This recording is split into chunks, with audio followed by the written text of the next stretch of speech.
Can we have another round of applause for him, please?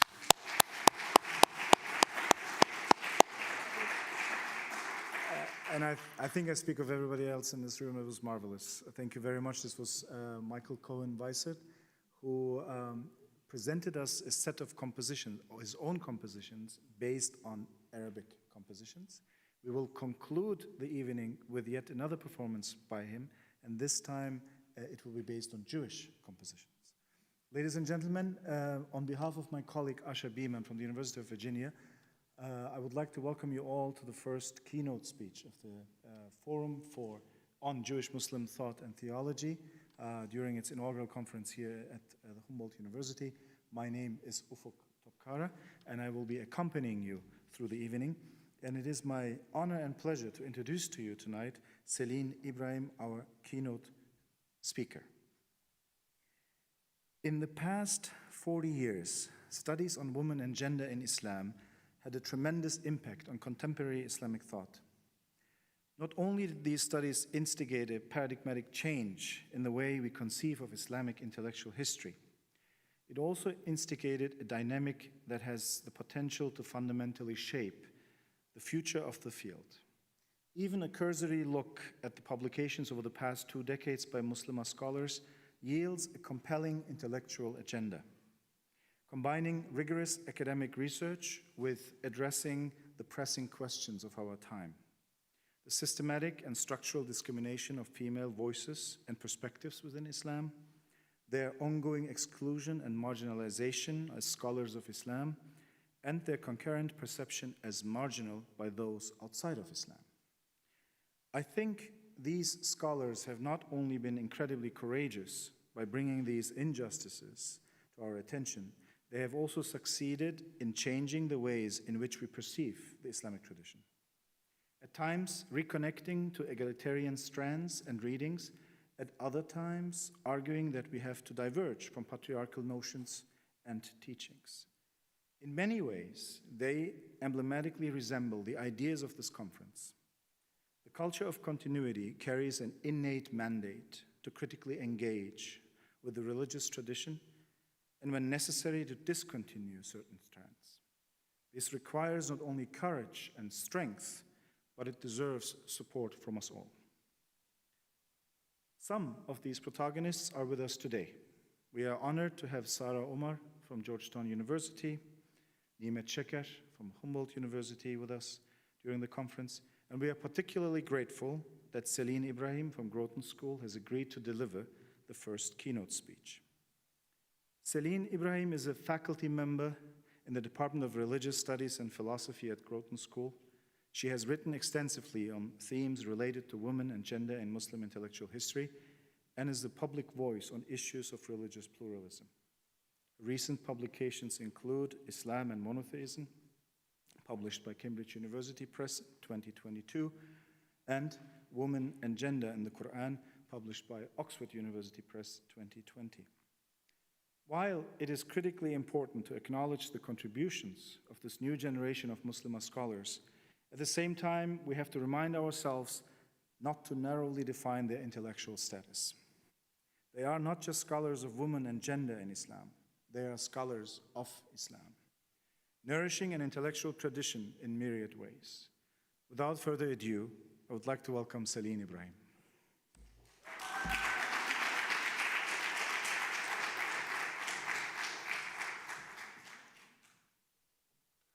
Thank you, Ufuk, for that lovely introduction. Thank you all for staying here and for gracing us with this lovely aesthetic moment to just appreciate what we cannot possibly experience through words alone. I thank our hosts and our organizers, and I want to also just say a note for the people of this city. I feel a tremendous resilience and a hope looking to the future, as well as the heaviness and the weightiness of looking towards the past. So in many ways, this being in this place has inspired a bit of the remarks that I'd like to bring to you today.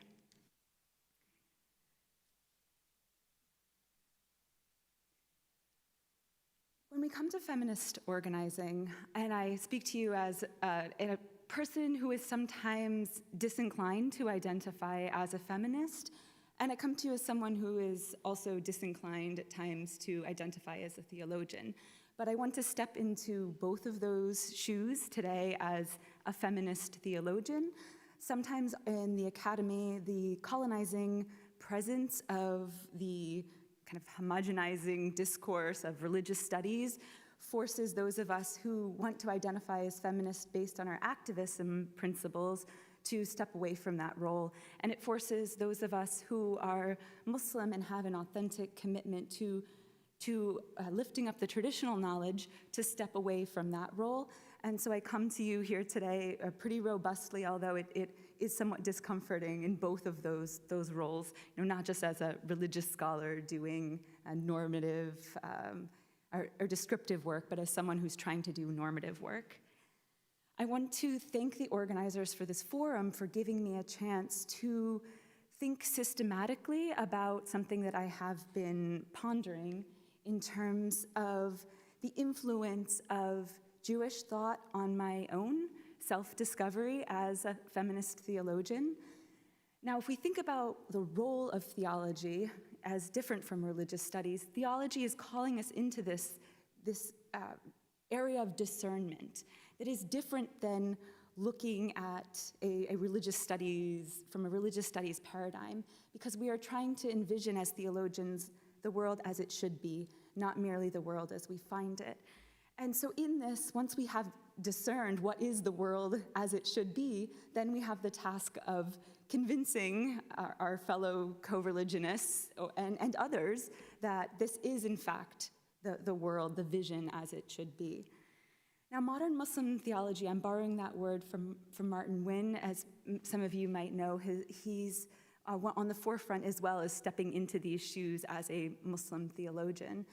And I see modern Muslim theology in this place of continuity and rupture, very self-consciously embodying the questions that didn't come up before because they were just simply not relevant, and also embodying the answers that were not given before but now might very well be the answers. So it's an uncomfortable place because it is a place of stretch, of growth, of perplexity, of unknowing. But this is where we are in terms of our encounter with modernity, with our re-encounter with our formative principles, etc.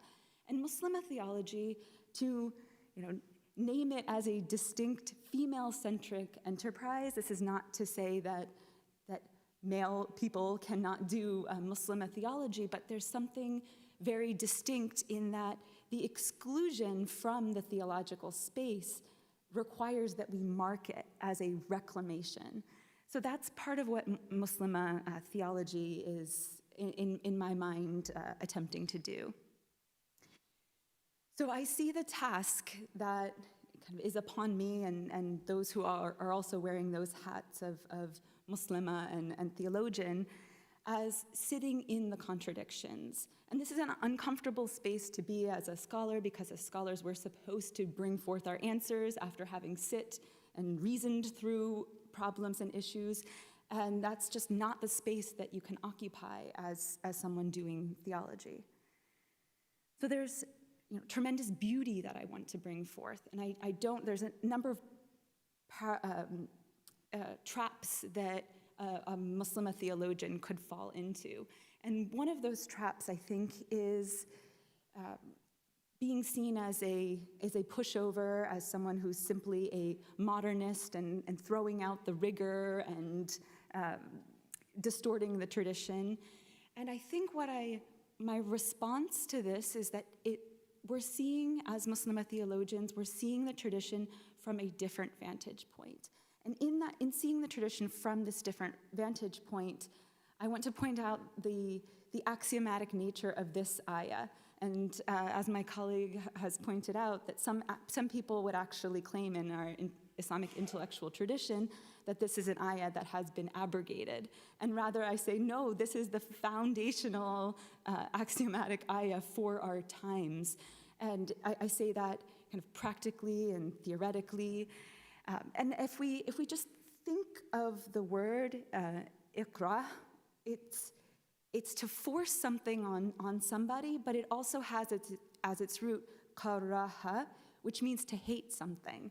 And as someone who's raising a teenager, and many of you might have already been through this process or in it currently, I can tell you, right, sometimes it's something about our innate natures that we dislike the things that are forced upon us. So the wisdom of this ayah, I think, in our times, in a time when we are dealing with a top-down approach to deciding what is Islamic, I think, the feminist impulse within Islam is to reclaim autonomy, not just for women, but for all peoples, marginalized peoples especially, but it is a core fundamental principle that animates feminist discourse is this sense of autonomy. And now, of course, when we come to an Islamic paradigm, of course, we're not autonomous human beings. We're bound by the divine will, right? But our expression as a mu'min, to be that believer requires that degree of autonomy. It requires a degree of discernment. It requires each one of us, and I'm thinking this as a committed Muslim, to be able to ask the questions that are animating our spiritual quest. So this is axiomatic, and I just want to point out in the translations you'll see from the Quran here are from the Sahih International Version. I did that purposely because I recently found out that it was done by 3 women who obviously didn't want to put their names on it because it would not be taken seriously. So this is the translation. I do disagree to translate taghut, because the word taghut can actually mean a river that exceeds its bounds or to compel somebody.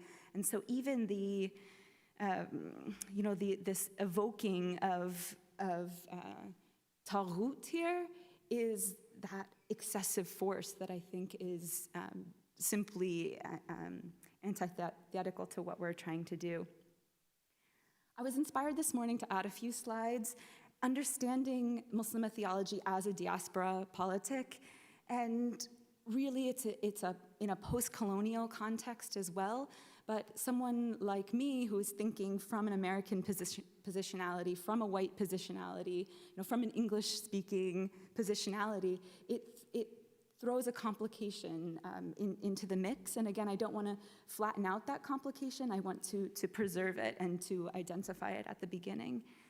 And of course, we know that plenty of religious traditions have a fundamentalist impulse in them, and even feminism itself can have a fundamentalist impulse in that. So we're trying to avoid that in our thinking. This is inspired by our conversations of this morning, to live into that space of perplexity, because it makes the questions that much richer, and it allows the questions to emerge such that the embodied search for knowledge becomes a spiritual quest.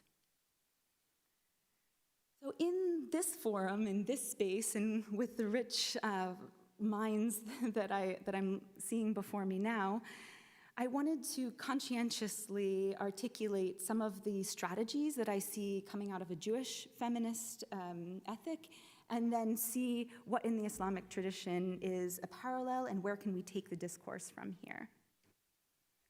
I also wanted to name the fact that a lot of the reasons that I can be in Jewish Muslim spaces is because I'm not overtly kind of antagonistic, which is a weight on my own consciousness at times as well. So again, not to flatten out the complexities, but to name and acknowledge them.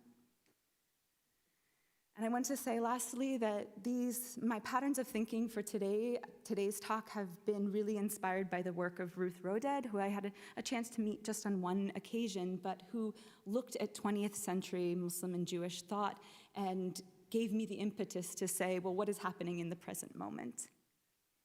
I wanted to also honor, as a practice of feminist, honoring the foremothers, if you will. Nancy Fuchs Kramer first drew me into the Jewish Muslim space, and it was in that space that I saw female rabbis, and that for the first time I saw myself not just as a developing leader for women, but as a developing leader, period. Judith Rosenbaum has inspired me that documentation is in fact a political act. She's the CEO of the Jewish Women's Archive. And I think that as a strategy moving forward, we, Muslim women activists need even more documentation. It's made all of the more complex because the numbers are greater, the sects are greater. But the complexity can't deter us from starting.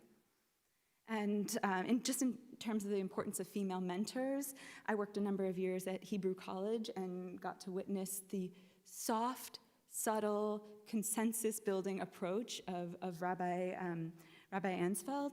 And she inspired me to not look to change my demeanor, but to actually embrace my sort of natural disposition and to experiment with how that could be seen in leadership, in religious leadership, because I really didn't have any models that I was looking to as much from my own Muslim context at that time. And finally, this question of leadership.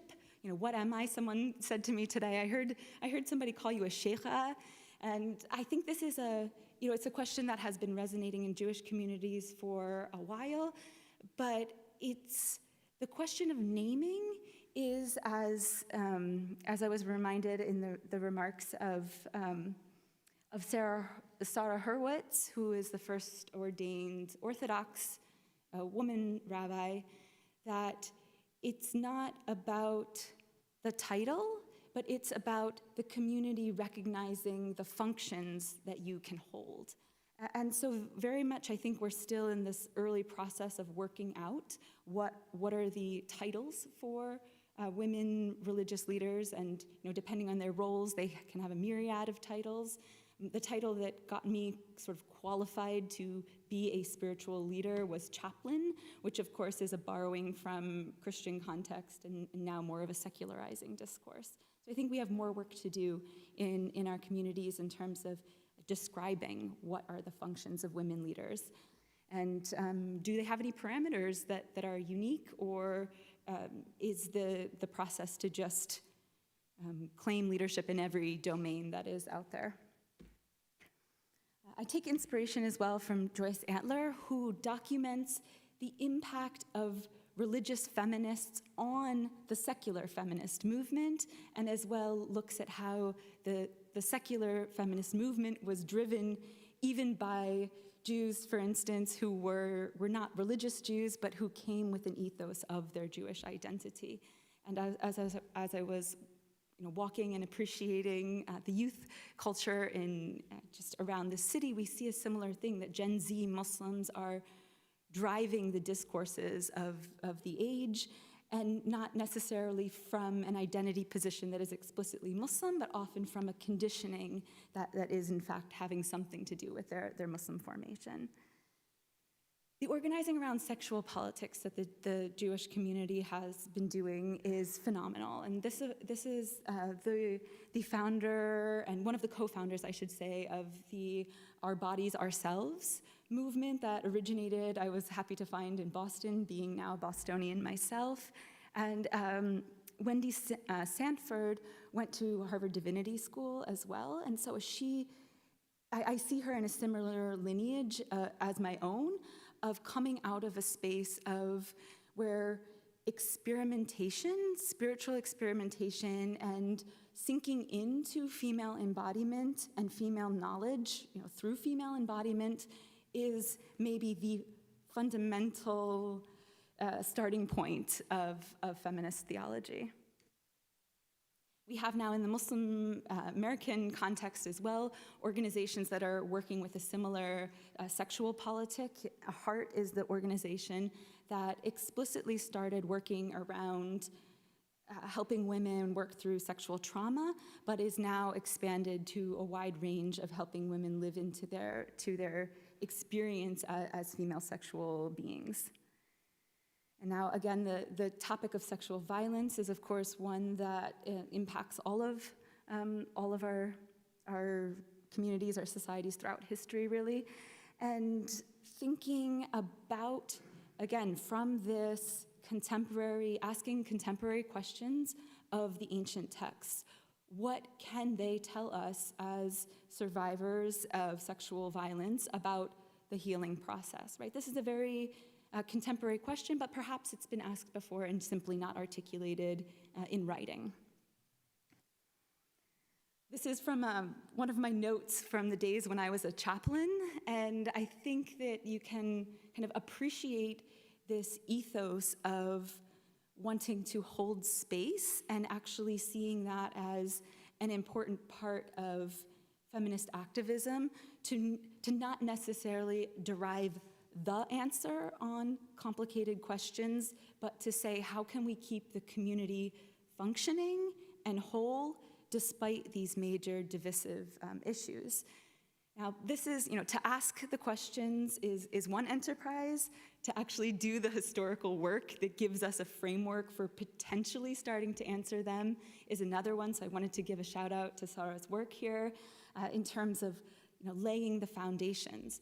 And again, because of the structure of the academy, oftentimes those of us who are working on the ground in applied contexts cannot always have the bandwidth to be doing the deep historical work on topics. And those people who are doing the deep historical work do not always get the license to then be thinking about the applied. So the nexus is so critical.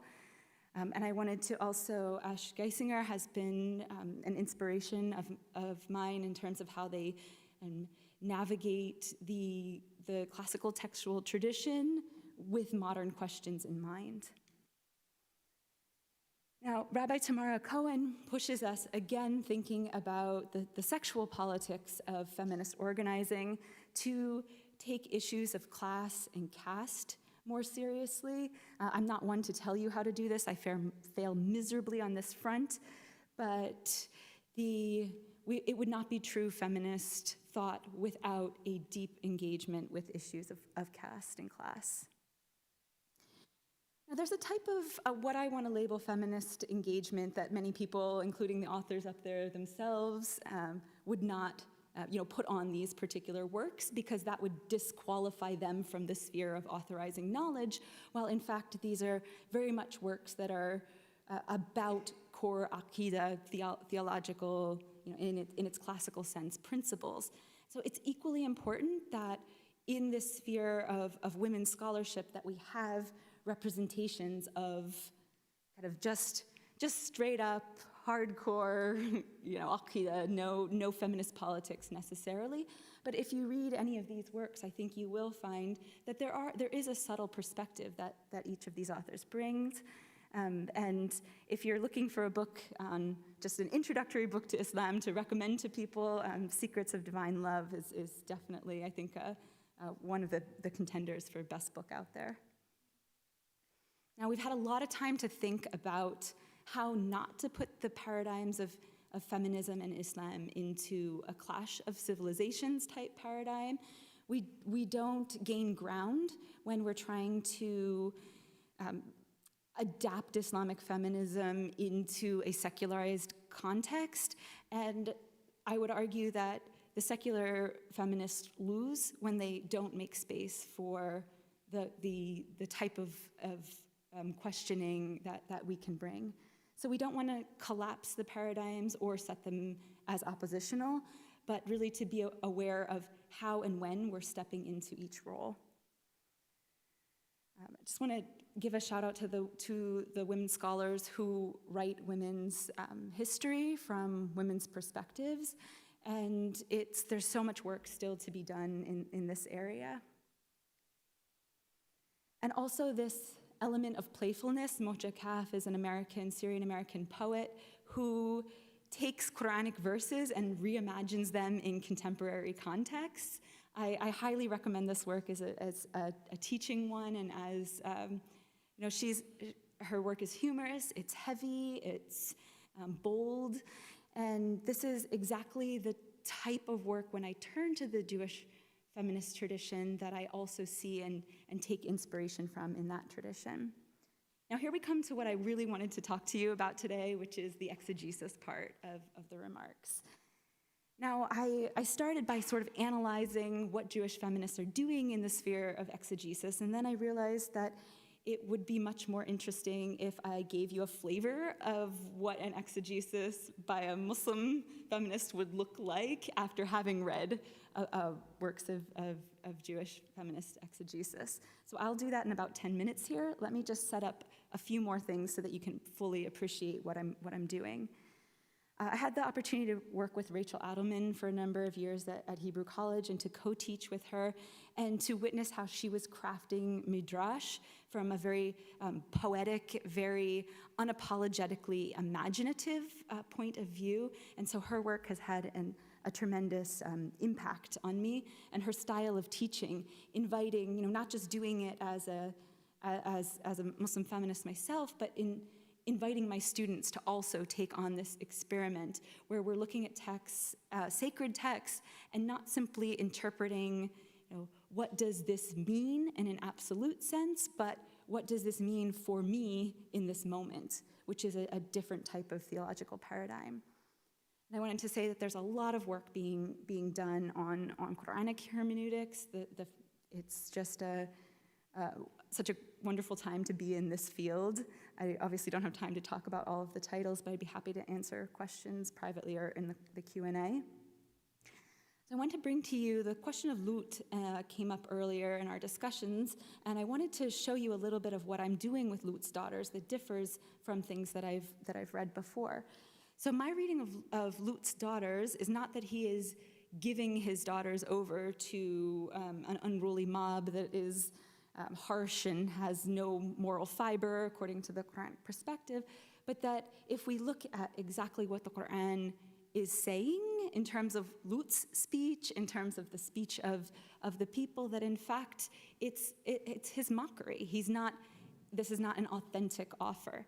Now, of course, if we look at the biblical text, that reading would not work with the biblical text. And in fact, people who read my work from having come from maybe a Jewish textual background have deep contentions that I could come at this reading. But in fact, the Quran makes that reading possible. So I'm trying in my work here to reconstruct what is a more helpful, woman-friendly ethos for interpreting verses that is still totally coherent within the intellectual tradition and the tradition of exegesis as it has developed. And a number of other people are doing that kind of work, importantly as well in the area where fiqh, Islamic legal reasoning, intersects with the Quran. And again, this highlighting the legacies of women scholars, we're not new to this. We're building on the shoulders of people, even if we don't necessarily always have their written work. We know that they existed, and at least that counts for something. Let me move a little bit faster here. I want to highlight these two works in particular because it shows that male scholars are now getting interested in the topic of gender and thinking more seriously about women's rights within an Islamic framework, which to me is a good sign that there's going to be some more rapid progress. Right? This needs to be a collaborative enterprise as much as it has been initiated by the on-the-ground needs of women thinkers. And finally, a plug for the work of Amanullah Dissoni, because he's looking at the nexus of culture and religion and trying to hold the authorizing discourses accountable for the ways in which they have been culturally constructed just as much as they've been religiously constructed. The work on the ground is probably the most fundamental enterprise of this, and it's the place where the theoretical rearticulations meet the grassroots, where we're actually educating women into a new self-conception, into a new understanding of their tradition, and not only re-educating women, but re-educating their fathers, brothers, sons, etc. So Musawa on that front is doing absolutely remarkable work based in Indonesia and spread around the world. Now, when I'm looking at the work that, particularly coming out of the Orthodox context, because I think when we're looking at the normative Sunni tradition, looking to Orthodoxy for what is happening there is the most apt parallel for our times. Of course, Blue Greenberg has been writing for a long time, but still continues in this path of thinking, pushing really, without reprieve, to increase the discourse on women's rights within an authentic legal paradigm. I'm going to move a little bit faster here. Again, in the Muslim tradition, this is just as much true as it is in the Jewish tradition. We're only missing the will. We're only missing the will on so many issues.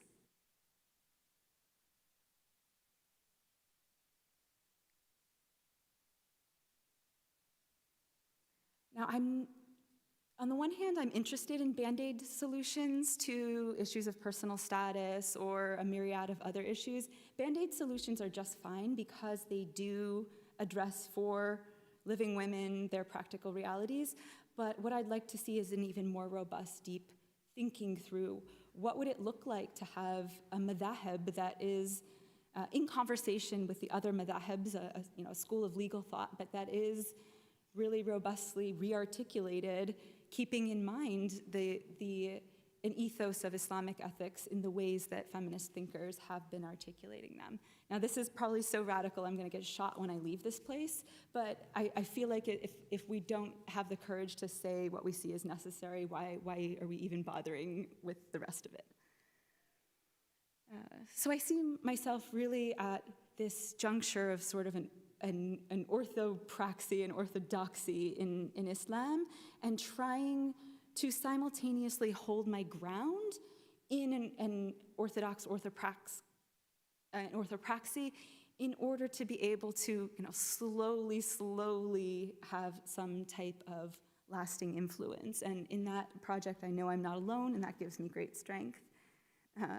And so in Blue's words here, that we have to identify where we just see pure chauvinism, pure misogyny. We just have to say, this is what it is. There's a certain degree of patience that's necessary, a certain degree of willing to wait, a certain degree of this is the change for this generation, maybe this will be the change for the next generation, and to really deeply ask ourselves as feminist thinkers, what is that balance between drawing a firm line and saying we can wait on this particular issue? I wanted to lift up the work in this domain of Keisha Ali, who is one of my mentors and heroines. And I'm appreciating the way she's now making her works open access. Her past two of her books, they've been collaborative, they've been open access, and they're again engaged with the practical matters from a deep theoretical, deeply embodied perspective. So this brings me to what I want to test out with you all tonight. I was relieved to hear there's so many lovers of the Yusuf narrative. I was sort of expecting that, and so, inspired by some of what I was seeing in Lori Lefkowitz's work, I wanted to ask myself, what if I wasn't trying to figure out what God intended with Surat Yusuf, the 12th chapter, the 12th surah of the Quran?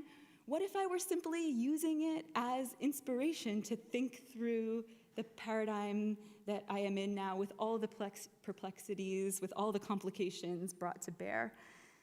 So I wanted to really live into this best of stories and to see if this story could speak to the story of Muslima feminist organizing today. So this is a project in the works, as you'll see, but what would it mean to articulate a dream, to articulate a vision of Islam that is more egalitarian, that is not, men bowing down or women bowing down to men? Wow, if I was really going to get provocative, what would that look like? Just for a split second in this dream, right? Like if Yusuf can think it, can I? What would that look like to see, and not men bowing down to women as an act of worship, but as an act of reverence. And I think if we learn to bow down to each other out of a sense of respect, not out of a sense of worship, but out of a sense of deep honoring, as we see in this story, what would that look like in our communities, practically speaking? But wait, I probably shouldn't have told you all. If I was really taking this story to heart, I probably should not have just, revealed that was my intimate dream here, because actually now that people know it, they're probably going to plot against me because I'm the uppity woman who wants to, have the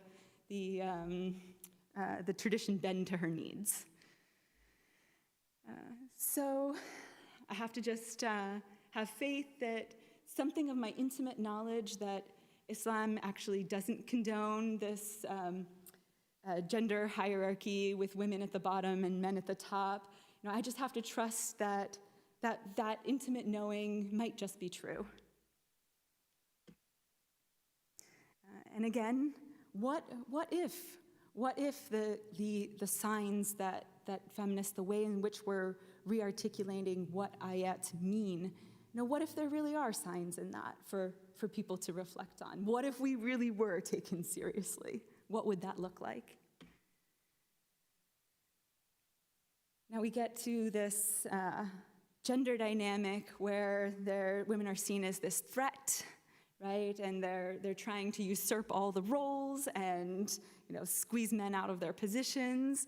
What if seeing this as a battle was the wrong? What if that fundamentally was a problem, and that actually detracted the kind of unified familial bonds? Right? So can we look to what the brothers are doing here in this allegory of, maybe well-intending men, or maybe not so well-intending men trying to kill this emerging feminist consciousness? But then, thankfully, we do have some allies that are like, no, don't kill it off entirely. Just, throw it in the well and bury it. Just don't invite them to the forums. Don't invite them to the conferences. But, don't slay them. So I won't go through the whole surah like this, but I want you to see I wouldn't have arrived at this kind of playful rendering that actually does bring me some kind of understanding of my current moment without appreciating the ways that the Jewish thinkers have had a liberty and have embraced that. Let me just go through this a little faster. I realize I'm at my time. I want to open for Q&A. So I really want to thank all of you in the room for indulging these ideas that are in formation, and I want to thank really all of my mentors, both in the Jewish sphere and the Muslim women mentors, and so many men who have subtly helped me along the way as well. So I'll look forward to taking your questions, and we'll see where this goes. It's a little experimental, as you can tell, but life's short, so why not?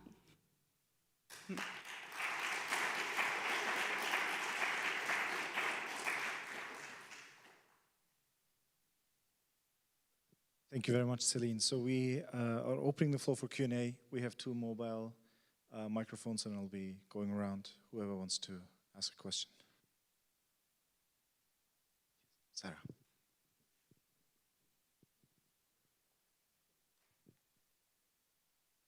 Thank you very much, Celene, for such a wonderful presentation. I have maybe not so specific and related questions to specific things that you presented, but more general ones. One is how you're received and how your work is received, and I know that may be a bit personal, but I'm just curious. And then 2, I apologize for missing your reading of Lot's Daughters, and I'll have to go back and read it. I noted it, but I'd be curious to see if you can just tell us a little bit more about your rendition and reading and interpretation of that. Exactly. So part of my strategy is wearing multiple hats and being a bit of a chameleon so that I can't be put in any one single box, so that I can move from community to community, from more conservative circles to more liberal circles to interreligious circles and that I see as just the nature of my positionality, as something of just the lot that I was dealt in life. So on to Lot himself and his daughters. All I'm really doing in Women and Gender in the Quran is I'm saying as a hermeneutic exercise, I'm going to limit myself as much as possible to the Quran itself. And, of course I'm familiar with the background. Of course I've read a lot of the exegesis that I can't suddenly just take out of my mind, nor do I think I should. But I really want to give, if we say, as Muslims are wont to do, that the Quran is the fundamental basis, supported by all of these other, the hadith, the life of the Prophet, etc. And what principles do we arrive at? What readings do we arrive at when we just take as plain of a reading as is appropriate of the Quran? And so I'm really just looking at the dialogue that transpires, and I'm assuming a few things about Lut that are not fair to assume if you're coming from a Jewish lens, but that are fair to assume that if you're coming from a Muslim lens. And one is that he is a good father, and that being a good father then just on a basic Islamic ethical principles would not mean giving your daughters over to be sexually abused. And so that means that he must be saying something else with his remarks. And it's a pretty, if you go and just simply read, and if you read it with that sense that he's being sarcastic, everything works. It clicks into place. It has a coherence. So in terms of my own hermeneutic, I'm very inspired by that principle of coherence. I've started to call it a hermeneutics of Tawheed, or tafsir tawhidi, because I think in a tafsir tawhidi, we're not just looking at internal Quranic coherence, but I think as Amina Wadud and others have articulated, it's about a coherence in ethical principles that we expect of the Quran, and that quite frankly we're told the Quran offers us essentially. Islam كتير. But you left me very hungry. Like, you just gave me a little appetite. You opened my, I need to hear much more about your work. Like you gave, I think you are right of giving a lot of thank you, like a good Muslim. Thank you is valuable. But because you thanked so many people, I stayed very hungry to listen to you. But I wanted to ask you about the experiments with Yusuf. I find it very, very creative from a literature point of view. But I wanted to ask you about the legitimacy. Like, I like it, but please give me arguments how to convince others to like it. Mm-hmm. Like, how did we move from reading Yusuf to reading woman, Mm-hmm. Just give me tools to hold on. So I think I really don't see my own work as my own. I think that's a part of the colonizing apparatus to want to say, this is mine, I did this. Actually, no, my work is a byproduct of a lot of conversations with a lot of people, not only a lot of conversations with people, reading their works, having them offer feedback on mine. So, my work, in a way, it is my own. I have to claim responsibility for it, but I think part of the ethos of a true like theology that comes out of a feminist perspective is actually you do have to sort of trace the influences, because one, it's important to be self-aware and transparent, and and to give credit where credit's due. Whoever doesn't thank the people is not grateful to Allah. So that's just on my work being my own. And I've come to a point in my scholarship where I'm no longer waiting to see if somebody thinks it's legitimate. I'm waiting to see if somebody thinks it's helpful and it's useful. And when I say helpful or useful, those are very subjective terms, and as if authentic is not also a subjective term. So actually, what I want to hear from people in response to ideas that I put forth is that it helped them connect with something that was latent inside, or that it gave them a perspective that, from my work now as a Muslim, not simply as a secular academic, that drew them closer to their spiritual discipline, drew them closer in a relationship to God. So can I say those things, that that's what my work is about, and then simultaneously go apply for humanities grants and things? Like, probably not. Like, I've probably chosen my path, but I'm experimenting. I'm seeing how open is this academy? Or are we really about diversity and inclusion? What are the extents of that, right? It's a political project in that way, and it's a project that can't possibly be completed, right? It's a collective project. It's a lifelong project. So I hope we continue to dialogue. Right? Thank you for your presentation. I just want to stress, I read your book and it is really outstanding compared to the other books by, for example, Amina Wadud or Asma Baras. I think everyone should read it because it adds something new to the field, really. So thank you for that. And my question is, you have been working as a chaplain, and how did the community receive your work as a scholar, as an academic? What was their critique or feedback on your book? So I couldn't have done the work that I did without the work that Amina Wadud and Asma Barlas did. So it's just, the next, I think, and I hope that they would see it this way too, it's just the next contribution in an evolving discourse. The critiques that, thankfully, people have been very receptive to the project, both within the academy and within confessional circles. And I think part of the reason is that I name from the very beginning that I'm aware of my positionality and that these are the aims. And hey, the presses really only care if your book is selling. And given that the interest in Islam is huge, both because there are nearly 2 billion Muslims in the world and because people are just generally interested in the topic, I think again, this is like revealing the hand maybe early, but I think there's a way in which this is the time and the place to push for works that are, and I've called my work tonight here theology, and I wouldn't call it theology in a lot of spaces, and not all of my work is theological, but I think it's the time and place to push on academic institutions that, and I'm targeting this space because they have the funding, right? We need the time. We need to sit, we need to read, we need to think, we need to travel so we meet people. And all that is only made possible if we're taken seriously. And if we're selling books and getting audiences, then maybe, if we're talking in the language of the academy, maybe there's a chance that we can still use these spaces to advance the project, which I think is in the interest, it's not just in the interest of Muslims. I think what I'm trying to say by this work is that we're also giving back to civil discourse, right? Where women are everywhere, and we're thinking about what's in the best interests of women from within an Islamic paradigm.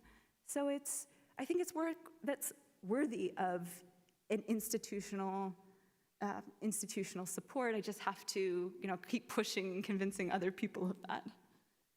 And the situation in the US is a little bit different than in a place like here, where actually Islamic theology is actually supported. It's not as robustly supported in the US, Muslim theology and theology in general. Thank you for a beautiful lecture that also, like Zia, kept me a bit hungry. I see that both as, I think, a beautiful exposition of your intellectual journey, but it's also an appetizer with a lot of questions that it raises. I'm particularly curious in speaking of your own positionality, in expressing your affinity with orthodoxy and orthopraxy, as you mentioned.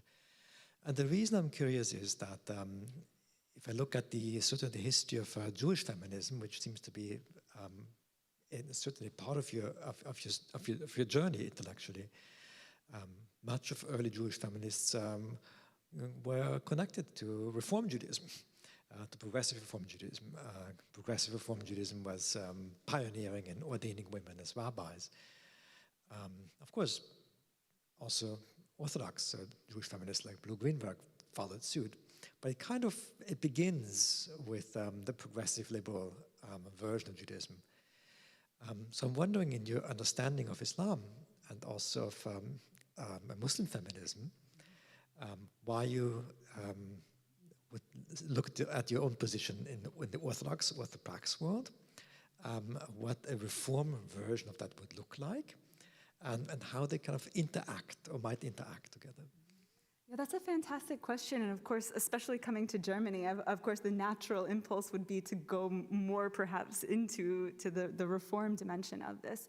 But if I were to go to push for the reform, I'd just be simply taken up as a native informant, and I'd be put on the stage and paraded around as an example of, this is the true Islam, this is the enlightened, the reformed version of Islam. And I would play right into all of these neo-colonial tropes that Islam needs reforming. And so it's an alligator pit, actually, to jump into that. And I don't want to be fodder for neoconservatives. At the same time, I don't want to lose the conservative Muslim audience, where I feel is actually where the it's the Titanic of the Muslim intellectual world. It is still vested in what we might call the conservative movement of Islam, and so that's the ship I'm riding, right? And the Orthodoxy has another sense in that, it is valuing the continuity in a way that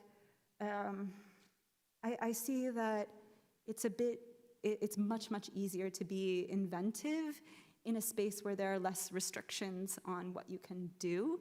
So maybe Reform Judaism to me is more like abstract art, and I'm still trying to master sort of the realist genre before then maybe giving myself a bit more freedom. We have time for one more question. It's Daniel going to be. Great. Thank you for your talk. And it is very interesting, and especially the part which you talked about at the end of reading the Joseph story reading it in connection with the position of women.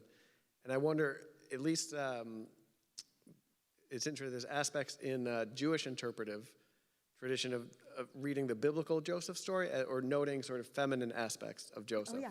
That's Lori Lefkowitz's work, which is why reading her book, and then it was just fortuitous, sorry to interrupt, bad manners, but it was just totally fortuitous that I had just been reading her work, and I turned on, Abu Dhabi Quran radio, and the Joseph story was coming, so I was hearing it in this new light.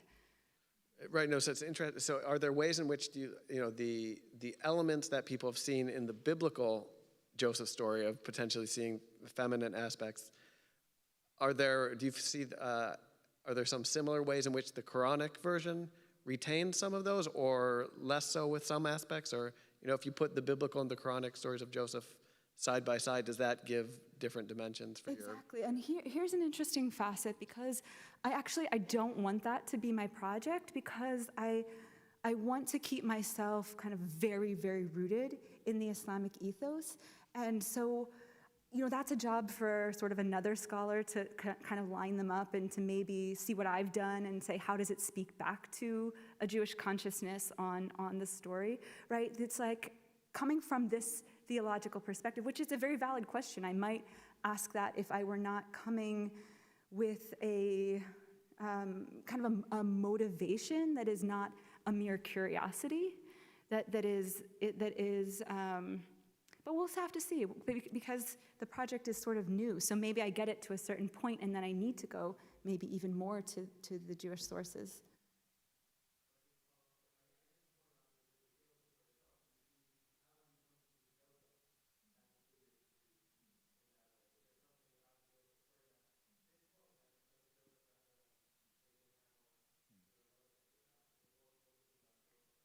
Because he's the perpetually oppressed, right? But who makes it in the end. Like, that's a good feminist story. Why not? I mean, who else really would? I haven't even thought about who else could I read in this light, but. but maybe there's someone else. Thank you. Thank you very much.